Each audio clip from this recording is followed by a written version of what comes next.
Midsummer in the Chilean Atacama Desert. As night falls, telescopes at ESO's observatories are just starting the night's observations.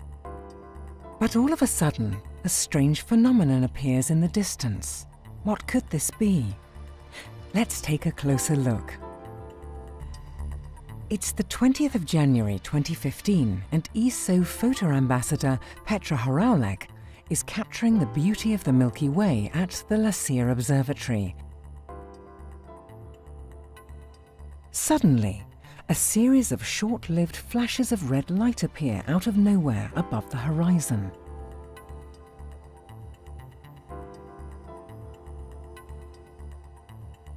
At the same time, almost 600 kilometers away from Lucia, a cluster of massive thunderstorms is raging over northern Argentina.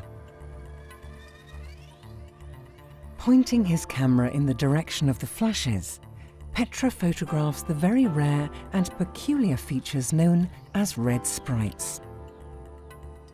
This makes him one of a small group of people to successfully record them, and it's the first time that they have been captured from a major astronomical observatory. A week later, Petra travels further north to photograph the night skies above ESO's Paranal Observatory. Just a few hours before daybreak, he once again witnesses a flurry of these strange flashes over the Andes. From Petra's perspective, they appear to come from the direction of the rising galactic bulge of the Milky Way. But they actually originate from another huge complex of storms over Argentina, more than 600 kilometers from Paranal. The storms are so strong that Petra can observe and document another display of their activity. High in the atmosphere, gravity waves are generated by these storms and form ripples in the greenish layer of airglow. But what are these curious airy spirits?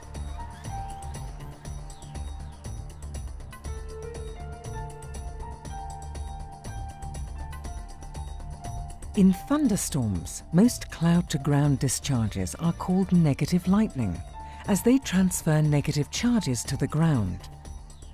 Barely 5% of all discharges are positive cloud-to-ground lightning, transferring positive charges from the thundercloud to the ground.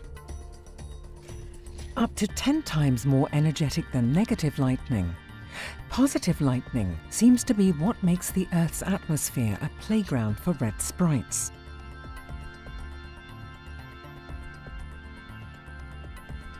Red sprites are a manifestation of complex high-altitude electrical processes.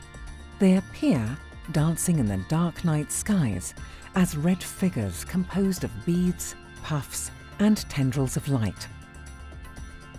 These unusual flashes are formed at altitudes of up to 90 kilometers and get their distinct red hue from the excited nitrogen molecules in the atmosphere.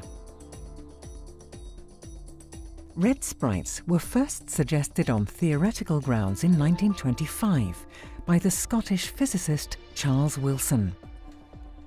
But it wasn't until 1989 that scientists from the University of Minnesota managed to capture the first image of a sprite on film as they were photographing aurorae. And just a few years later, the NASA Compton Gamma Ray Observatory managed to discover gamma bursts originating above thunderstorms, another consequence of lower atmospheric lightning activity. Astronauts have a particularly good vantage point from space and have also photographed sprites using normal digital cameras. From space, sprites appear shortly after their corresponding lightning strike. In this image taken from space, both the sprite and the lightning flash are captured. There are many different species of high-altitude atmospheric flashes on Earth, commonly known as upper atmospheric lightning.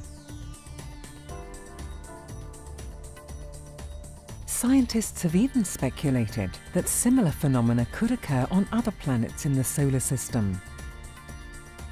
Red sprites might be the most frequently photographed upper atmospheric lightning phenomena on Earth, but they can appear rather dim when captured on camera. Furthermore, the exact time and location of their appearance in the sky is quite unpredictable. They have been found to show up over powerful and large thunderstorms, but only for a fraction of a second.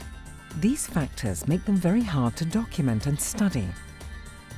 Red sprites remain mysterious, and any new image showing them is valuable to scientists trying to study these elusive spirits that dance above thunderstorms. And now ESO has also contributed a small piece to this intriguing puzzle in the Earth's atmosphere.